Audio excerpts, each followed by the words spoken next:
அதாவது குடி வரி இதனால் அழியலாம், தொழிலில் நஷ்டம் ஏற்பட்டாலோ அல்லது ஏதாவது பிரச்சனைகள் வந்து கோர்ட்டு கேஸு அப்படின்னு சொல்லிட்டு போவாங்க, விட்டு கொடுக்க மனம் இல்லாமல் கோர்ட்டு கேஸுன்னு போவாங்க இல்லையா, அப்படிப்பட்ட ஒரு காரணங்கள்னாலேயோ அல்லது வியாதி பலவீனம் இதெல்லாம் வந்தாலும், கொடிய நோய் அந்த மாதிரிப்பட்ட காரியங்கள் வந்தாலும் ஐஸ்வர்யம் வந்து கொஞ்சம் கொஞ்சமாக கரைஞ்சி போயிடும். சில சத்துருக்கள் வந்து ஏமாற்றிடுவாங்க, ஃப்ரெண்ட்ஸுகளாக இருந்து அப்படி ஏமாத்துறவங்களும் உண்டு, அதனாலேயும் ஐஸ்வர்யம் போகலாம். சிற்றின்ப மோகத்தினால ஐஸ்வர்யத்தை இழப்பாங்க. அப்புறம் மற்றவங்களுடைய சொத்துக்களை அபகரிக்கிறது அல்லது வேறுள்ள அபகரிக்கிறது மூலம் அவங்களுடைய பணத்தையோ அல்லது ஏதாவது ஐஸ்வர்யத்தை வந்து அபகரிக்கிறது மூலம் அந்த ஐஸ்வர்யம் வந்து போகலாம். ஆடம்பர மோகத்தினாலேயும் ஐஸ்வர்யத்தை இழக்கிறவங்க உண்டு. அதுதான் விக்கனத்தால் அழிந்து போகிறது ஐஸ்வர்யம். அப்புறம் அவன் ஒரு புத்திரனை பெறுகிறானா, அவன் கையில் யாதொன்றும் இல்லை, அவனுக்கு புத்திரனுக்கு அந்த ஐஸ்வர்யம் கிடைக்காது, எல்லாம் அழிஞ்சிடும். அப்படி அதுதான் ஐஸ்வர்யத்தினுடைய வேலை. ஆனால் ஆண்டவர் தரக்கூடிய ஐஸ்வர்யம் அது வந்து நிலையானது, அதுக்கு கூட அவர் வந்து வேதனையை கூட்ட மாட்டார் அப்படின்னு இருக்குது. ஆண்டவர் தரக்கூடிய ஐஸ்வர்யம் தான் அவர் ஆசீர்வாதத்தை தருவார். அந்த ஐஸ்வர்யம் தான் நமக்கு ஆசீர்வாதம் நல்லது. மற்றபடி வந்து இருக்கக்கூடியது நல்லதில்லை. இதெல்லாம் வந்து மற்றபடி இருக்கக்கூடிய அந்த ஐஸ்வர்யம் வந்து ஒரு முள்ளு போல் இருக்கும். அது ஐஸ்வர்யத்தின் மயக்கம். வசனத்தை வந்து டெவலப் பண்ண, வசனம் கிரியை செய்ய விடாது. உலகத்தின் அந்த சிற்றின்பங்கள், உலக சிநேகம் இதெல்லாம் வந்து நம்ம வந்து வசனத்தை கேட்டாலும் அது பலன் தரவிடாது. பலன் தராதபடிக்கு அதை அமுக்கி போடும், அதை வளர விடாதபடிக்கு அதை தடுத்து போடும். அதனால் அந்த மாதிரிப்பட்ட ஐஸ்வர்யத்தின் மேலெல்லாம் ரொம்ப ஆசை வைக்கக்கூடாது. கர்த்தர் மேல் பட்டுதலாக இருந்து அவரை உறுதியாக பெற்றுக்கொண்டு அவர் தரக்கூடிய ஆசீர்வாதங்களை நம்ம பெற்று வாழணும். யாக்கோபு 4:4 இன்னொரு முள்ளை பற்றி சொல்லியிருக்கு. அதாவது உலக சிற்றின்பங்கள், உலக சிநேகம் இதெல்லாம் வந்து ஒரு முள். என்னன்னா, விபச்சாரிகளே உலக சிநேகம் தேவனுக்கு விரோதமான பகை என்று அறியீர்களா? உலக சிநேகம் அது வந்து தேவனுக்கு விரோதமான பகை, ஆண்டவருக்கு விரோதமான காரியம் அது. ஆகையால் உலகத்திற்கு சிநேகிதனாக இருக்க விரும்புகிறவன் தேவனுக்கு பகைஞனாக இருக்கிறான். யாரெல்லாம் உலகத்துக்கு சிநேகிதனாக விரும்புகிறானோ அவன் ஆண்டவருக்கு பகைஞன். அதனால் இந்த மாதிரிப்பட்ட உலக சிநேகத்தை எல்லாம் என்ன செய்யக்கூடாது, டெவலப் பண்ண விடக்கூடாது. அந்த மாதிரிப்பட்ட முள்ளுகளை எல்லாம் நம்ம அகற்றி தள்ளிடணும். வசனத்தின் மூலம் ஒவ்வொரு முள்ளுகளையும் வெளியே தள்ளி நம்முடைய உள்ளத்தையும் மனசையும் எல்லாம் சுத்தமாக வச்சுருக்கணும். முள்ளை அகற்றுறதுக்கு நம்ம என்ன செய்யலாம், நம்ம தெரிந்து கொள்ள வேண்டியது எதெல்லாம், நாம் என்ன தெரிந்து கொள்ளணும் முள்ளை அகற்றுறதுக்கு, அல்லது இந்த அசுத்தமான காரியங்களை எல்லாம் அப்புறப்படுத்துறதுக்கு என்ன செய்யணும். அதாவது ஒரு வேளை சோதனைகள் ஏதாவது வந்தாலும் நம்ம என்ன செய்யணும். ஆண்டவர் வசனம் சொல்லி இருக்கிறாரு. என்னன்னா, சோதனையை சகிக்கிற மனுஷன் பாக்கியவான், அவன் உத்தமன் என்று விளங்கின பிறகு அவனுக்காக வச்சிருக்கிற அந்த ஜீவ கிரீடத்தை பெறுவான். அப்போ ஜீவ கிரீடம் கிடைக்கும் யாருக்குன்னா, சோதனையை சகிக்கிற மனுஷனுக்கு. அது சோதனையை சகிக்கணும். ஏதாவது பிரச்சனை வந்துன்னா, சோதனை வந்துன்னா அது சகிக்கணுங்கிற அந்த இதை வேதவசனம் சொல்லி தருது. அப்போ சகிக்கக்கூடிய தன்மையை நம்ம வளர்த்துக்கிடணும். அப்படி வளர்த்தா அந்த பிரச்சனை வந்து போயிடும், அந்த முள் நம்மகிட்ட இருந்து போயிடும். அப்படி ஏதாவது பிரச்சனைகள் வந்துன்னா, அதில் போராட்டம் ஏதாவது வந்துன்னா அதை பொறுமையாக நம்ம சகிக்கணும் என்கிறது வேத வசனத்தில் நமக்கு சொல்லி தந்திருக்கிறது. அந்த சொல்லி தந்திருக்கிறபடி நம்ம அதுக்கு கீழ்ப்படினால்தான் தான் நமக்கு ஆசீர்வாதம் கிடைக்கும். அதுக்கு அடுத்தது வந்து நம்ம ஜெபத்தில் தரித்திருக்கணும். ஆண்டவரோடு உள்ள அந்த உறவில் நம்ம என்ன செய்யணும்னா, ஜெபத்தில் தரித்திருக்கணும். ஆண்டவர்கிட்ட நம்பிக்கை உள்ளவர்களாக இருக்கணும், விசுவாசிக்கணும், கடவுளை நம்பிக்கையாக இருக்கணும், அவரை நேசித்து வேதத்தை வாசித்து நேசித்து வேதத்தையே நேசித்து வாசித்து அப்படி நம்ம அந்த வார்த்தையின்படி நம்ம நடக்கிறதுக்கு நம்ம அர்ப்பணிக்கணும். அப்படி நம்ம நடக்கும்போது நமக்கு நல்ல ஒரு வசனத்தின் மூலம் பலன் கிடைக்கும், அந்த பிரச்சனைகள்லேருந்து ஒரு விடுதலை கிடைக்கும். அது மட்டும் இல்லாமல் ஆண்டவர் மேலே உள்ள நம்பிக்கையும் நமக்கு அது மூலம் விசுவாசம், நம்பிக்கை இதெல்லாம் வந்து பெருகும். அப்புறம் தாழ்மை சிந்தை உள்ளவர்களாக இருக்கணும். தாழ்மை அது வந்து ரொம்ப அவசியமான ஒன்று. நம்ம முன்னேறதுக்கு மேன்மைக்கு முன்னானது தாழ்மை. தாழ்மை இருந்துன்னா ஒரு உயர்வு வரும், மேன்மை வரும். அப்போ அந்த தாழ்மை அதை வந்து நம்ம தாழ்மை சிந்தை தாழ்மை குணம் உள்ளவர்களாக நம்ம இருக்கணும்.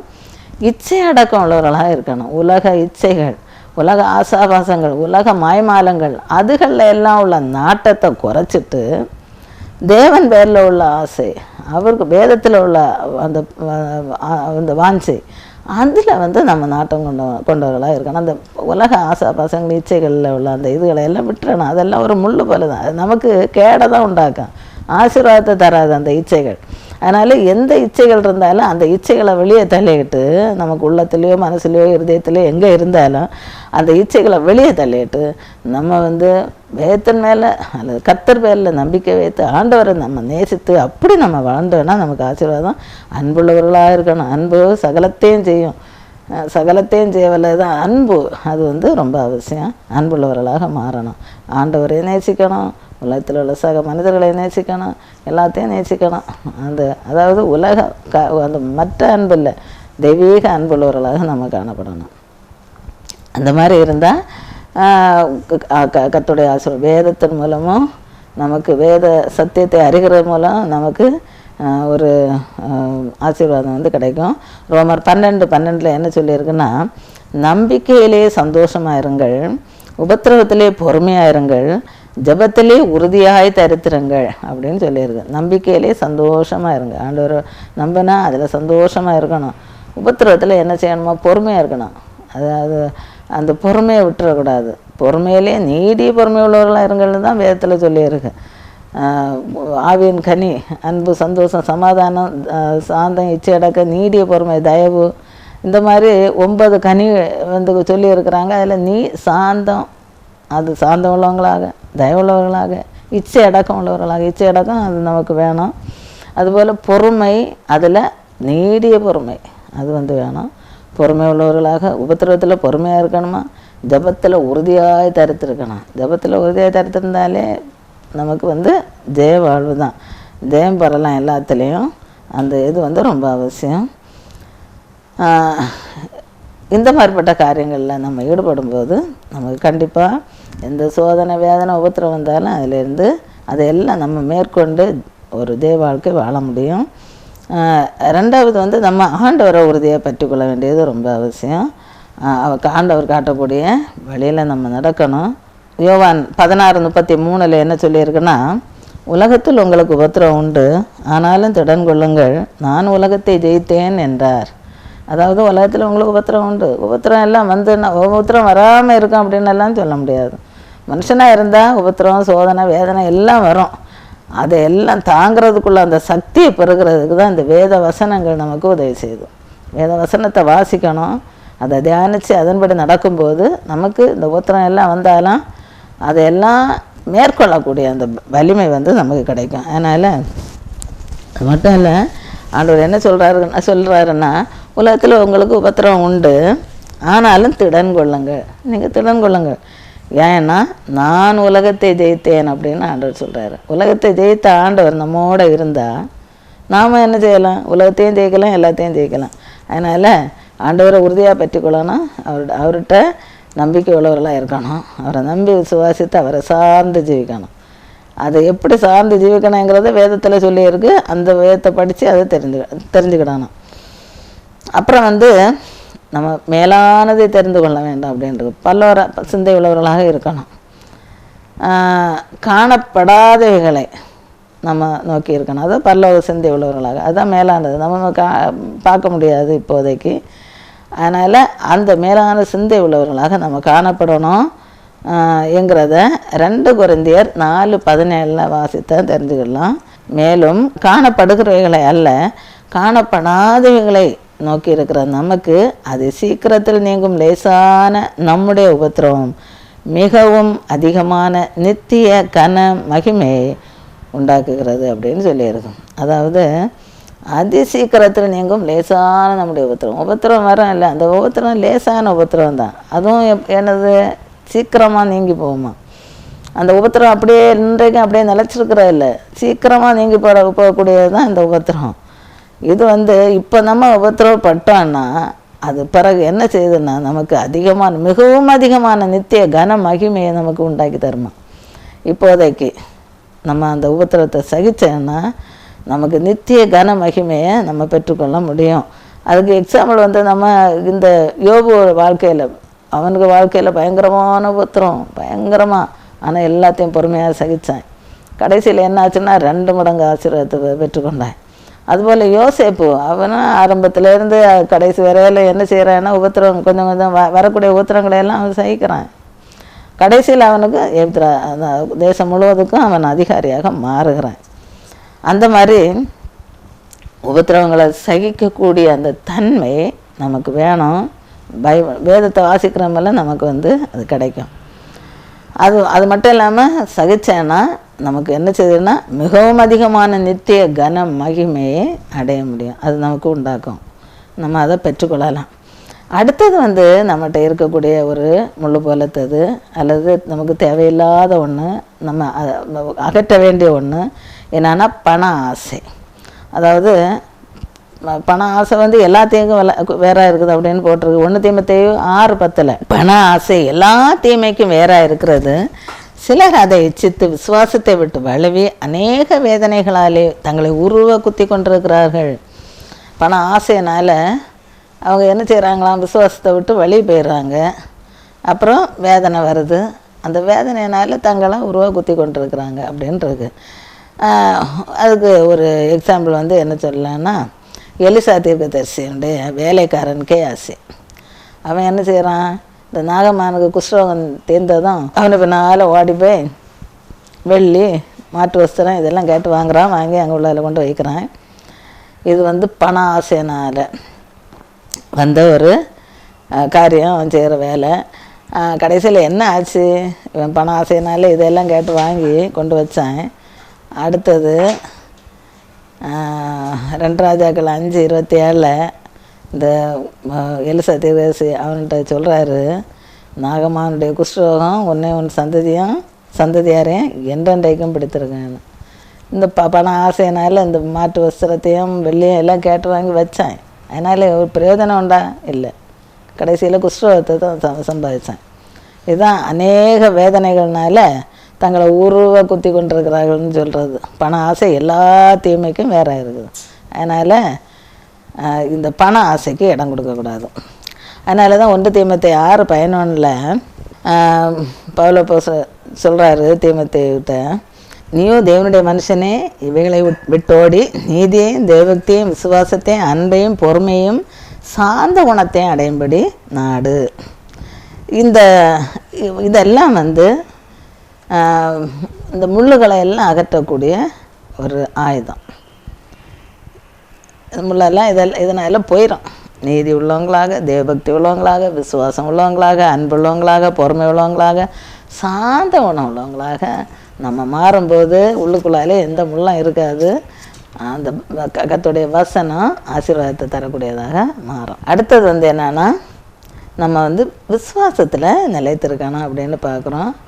நித்திய ஜீவனை பற்றி கொள்ளுகிறத தெரிந்து கொள்ளணும். நம்முடைய தெரிந்தெடுப்பு நித்திய ஜீவனை பற்றி கொள்ளுகிறதா இருக்கணும். விசுவாசத்தில் நிலைச்சிருக்கணும். 1 தீமோத்தேயு 6:12 விசுவாசத்தின் நல்ல போராட்டத்தை போராடு, நித்திய ஜீவனை பற்றிக்கொள், அதற்காகவே நீ அழைக்கப்பட்டாய், அநேக சாட்சிகளுக்கு முன்பாக நல்ல அறிக்கை பண்ணணுமா இருக்கிறாய். விசுவாசத்தில் நல்ல போராட்டத்தை போராடுன்றது நித்திய ஜீவனை நம்ம பற்றி கொள்ளணும். அப்படி நித்திய ஜீவனை பற்றி கொண்டு ஆண்டோடைய வேதத்தில் சொல்லியிருக்கிறபடி நடந்து அந்த நித்திய ஜீவனை பெற்றுக்கொள்ளணும். பெற்றுக்கொள்கிறவர்களாக நம்ம மாறணும். அடுத்தது இந்த இவர் பவுல் அப்போஸ்தலனுடைய தேர்ந்தெடுத்ததை பற்றி நம்ம பார்க்க போகிறோம். அவருக்கு வந்து 2 காரியங்கள் வந்து கொடுக்கப்பட்டிருக்கு. ஒன்று ஊழியத்தை செய்கிறது. ஊழியத்தை செய்தால் அதனால் கட்டுகள் உபத்திரவங்கள் இதெல்லாம் வரும். இன்னொன்று, இந்த கட்டுகள் உபத்திரவங்கள் வராமல் இருக்கணும்னா ஊழியத்தை செய்யாமல் பேசாமல் இருக்கிறது, எல்லாம் பேசாமல் போகிறது. அப்போ இந்த 2ல் அவர் எதை செலக்ட் பண்ணுறாரு, எதை தேர்ந்தெடுக்கிறாருன்னா, கட்டுகள் உபத்திரவங்கள் இருந்தாலும் ஆண்டவரால் ஒப்படைக்கப்பட்ட அந்த ஊழியத்தை நிறைவேற்றணும் என்கிறத அவர் செலக்ட் பண்ணுறாரு. அவர் தேர்ந்தெடுக்கிறாரு. அது வந்து அப்போஸ்தலர் 20, 23, 24 அந்த வசனங்களில் சொல்லியிருக்கு. அதாவது கட்டுகளும் உபத்திரவங்களும் எனக்கு வைத்திருக்கிறது என்று பரிசுத்த ஆவியானவர் பட்டணங்கள் தோறும் தெரிவிக்கிறதை மாத்திரம் அறிந்திருக்கிறேன். ஆகிலும் அவைகள் ஒன்றையும் குறித்து கவலைப்படேன். என் பிராணனையும் நான் அருமையாக எண்ணேன். என் ஓட்டத்தை சந்தோஷத்தோடு முடிக்கவும் தேவனுடைய கிருபையின் சுவிசேஷத்தை பிரசங்கம் பண்ணும்படிக்கு நான் கர்த்தராகிய இயேசுவினிடத்தில் பெற்ற ஊழியத்தை நிறைவேற்றவுமே விரும்புகிறேன். கட்டுகள் உபத்திரவங்கள் இதெல்லாம் உண்டு. ஆவியானவரே அவர்கிட்ட தெரிவிச்சிருக்கிறாரு. ஆனாலும் அதை பற்றி ஒன்றும் நான் கவலைப்பட மாட்டேன்னு சொல்கிறாரு. எந்த கட்டு வந்தாலும் எந்த உபத்திரம் வந்தாலும் எனக்கு அதை பற்றி கவலை இல்லை. நான் எனக்கு ஆண்டவர் அந்த ஊழியத்தை நல்ல முறையில் செய்து முடிக்கணும். இது ஒன்று தான் எனக்கு தெரியும். அதை தான் நான் நிறைவேற்ற விரும்புகிறேன் அப்படின்னு சொல்லிட்டு எவ்வளோ சோதனைகள் வந்து எத்தனையோ அடி நொறுக்க எல்லாம் பண்ணாங்க.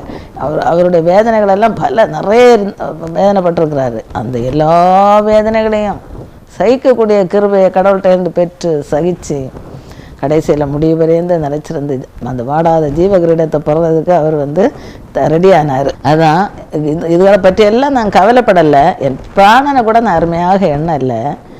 என் ஓட்டத்தை சந்தோஷத்தோடு முடிக்க நான் விரும்புகிறேன். அதனால் தேவனுடைய கிருபையின் சுவிசேஷ பிரசங்கம் பண்ணும்படிக்கு ஆண்டவர் எனக்கு தந்த அந்த ஊழியத்தை நிறைவேற்ற நான் விரும்புகிறேன் அப்படின்னு சொல்லிட்டு ஊழியத்தை எப்படியாவது நிறைவேற்றணும் அப்படின்னு சொல்லிட்டு அவர் நினைக்கிறாரு. அதனால் அவர் எதை பற்றியும் கவலைப்படலை. கவலை அந்த ஊழிய வாஞ்சேனால கவலை அவருக்கு மறக்குது. அடி உத எல்லாம் பட்டாலும் அதை அவர் நிசாரமாக நினைக்கிறாரு. அப்படி நினச்சி ஊழியத்தை நல்ல முறையில் நிறைவேற்றுறாரு. அப்போ ஊழிய வாஞ்சை அதை வந்து அவர் செலக்ட் பண்ணுறாரு. பிறகு இந்த கட்டுகள் உபத்திரங்களெல்லாம் அவர் வரும்போது அது அவருக்கு இன்னும் கொஞ்சம் கூட ஒரு என்கரேஜ்மெண்ட் போல் ஒரு உற்சாகத்தை கொடுக்கக்கூடியது போல தான் இருக்குது. என்ன வேதனை வந்தாலும் சரி 2 தடவை அடித்து 2 தடவை நிறைய அடியெல்லாம் வாங்கினாலும் அவருக்கு அது வந்து ஒரு பழகிட்டு என்ன வந்தாலும் அந்த எந்த வேதனை வந்தாலும் அடுத்து என்ன வந்தாலும் பார்த்துக்கலாம் என்னுள்ள ஒரு தைரியம் வருது. ஆனால் அது ஒரு என்கரேஜ்மெண்ட்டாக இருக்குது அவருக்கு. அதனால் உற்சாகத்தோடு அவர் அந்த வைராக்கியத்தோடு கடவுள்கிட்ட உள்ள அன்பு அவரை நெருக்கி ஏவுகிறதுனால அவர் என்ன செய்கிறாருன்னா என்ன வேதனை வந்தாலும் சகிச்சுட்டு நல்ல முறையில் அதை செய்து முடிக்கிறாரு. அப்புறம் அவருக்குள்ள அந்த ரிவார்டையும் பெறுகிறாரு, அந்த பரிசு அதையும் பெறுகிறாரு. அதுதான் எதில் சொல்லியிருக்குன்னா 2 தீமோத்தேயு 4:7-8 அது என்ன சொல்லியிருக்கிறாருன்னா, நல்ல போராட்டத்தை போராடினேன், ஓட்டத்தை முடித்தேன், இது முதல் நீதியின் கிரீடம் எனக்காக வைக்கப்பட்டிருக்கிறது. நீதியுள்ள நியாயாதிபதியாகிய கர்த்தர் அந்நாளிலே அதை எனக்கு தந்தருள்வார். எனக்கு மாத்திரமல்ல, அவர் பிரசன்னமாகுதலை விரும்பும் யாவருக்கும் அதை தந்தருள்வார். எனக்கு மட்டும் இல்லை நீதியின் கிரீடம், யாரெல்லாம் அவருடைய பிரசன்னத்தை விரும்புகிறாங்களோ எல்லாருக்கும் அது கிடைக்கும் அப்படின்னு சொல்லிட்டு சொல்கிறாரு. நல்ல போராட்டத்தை போராடினேன்னு நல்ல சந்தோஷமாக முடிக்கிறாரு. நல்ல போராட்டத்தை போராடினேன், ஓட்டத்தை முடித்தேன். தலையை கட் பண்ணி அவரை கொல்லுவாங்க. ஆனாலும் அவர் என்ன செய்கிறாரு, கடைசியில் கட் பண்ணுறதுக்கு எல்லாம் கட் பண்ணுறதுக்கு முன்னால் அவர் சொல்கிறாரு, எல்லாம் செய்ய வேண்டிய எல்லாம் செய்து முடிச்சாச்சு, நல்ல போராட்டத்தை போராடி முடிச்சாச்சு, ஓட்டத்தை முடித்தேன், இனி எனக்கு என்ன நீதியின் கிரீடம் ஆண்டவர் தரப்போகிறாரு, அதை தான் பெற்றுக்கொள்ளணும், அது எனக்காக வைக்கப்பட்டிருக்கிறது. அதுவும் நீதியுள்ள நியாயாதிபதியாக கர்த்தர் அந்த நாளில் நான் எப்போ என்னை கட் பண்ணி வெளியில் போடுவாங்க இல்லையா, தலையை வெட்டி போடும்போது அந்த நீதியின் கிரீடத்தை நான் பெற்றுக்கொள்வேன். அந்த நாளில் எனக்கு தருவார். எனக்கு மட்டும் இல்லை, யாரெல்லாம் அவருடைய பிரசன்னத்தை விரும்புகிறாங்களோ, பிரசன்னமாகதில் விரும்புகிற எல்லாருக்கும் ஆண்டவர் அந்த நீதியின் கிரீடத்தை தருவார் அப்படின்னு சொல்லிட்டு ஒரு நல்ல ஒரு தைரியத்தை மற்றவங்களுக்கு ஆண்டவருடைய ஊழியத்தை செய்யக்கூடியவங்களுக்கும் அவர் சொல்லி வச்சுட்டு போயிருக்கிறாரு. இப்படி அந்த என்ன கஷ்டம் வந்தாலும் என்ன பிரச்சனை வந்தாலும் எல்லாத்தையும் சகிச்சு அதில் அவர் நிலைச்சிருந்து கடைசியில் அவர் ஆண்டவருக்காக இரத்த சாட்சியாக மரித்தார் அப்படின்னு பார்க்குறோம். அந்த ஊழிய வாஞ்சி அதை அவர் என்னுடைய பிராணனே நான் ஒரு பொருட்டாக எண்ணலேன்னு தான் சொல்கிறாரு. இதுக்கு ஒன்றாலும் பரவாயில்லை, செத்தாலும் பரவாயில்லைங்கிற அந்த ஒரு இதில் ஊழியத்தை நிறைவேற்றுறதில்ல ரொம்ப வாஞ்சி உள்ளவராக இருக்கிறாரு. அதை அவர் தேர்ந்தெடுக்கிறாரு.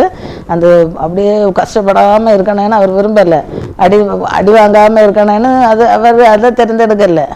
ஊழியம் செய்யாமல் இருந்தால் சுகமாக இருந்திருக்கலாம், அது கொஞ்ச நாள் இந்த உலகத்தில் கொஞ்ச நாள் இருக்கலாம், அவ்வளோதான்.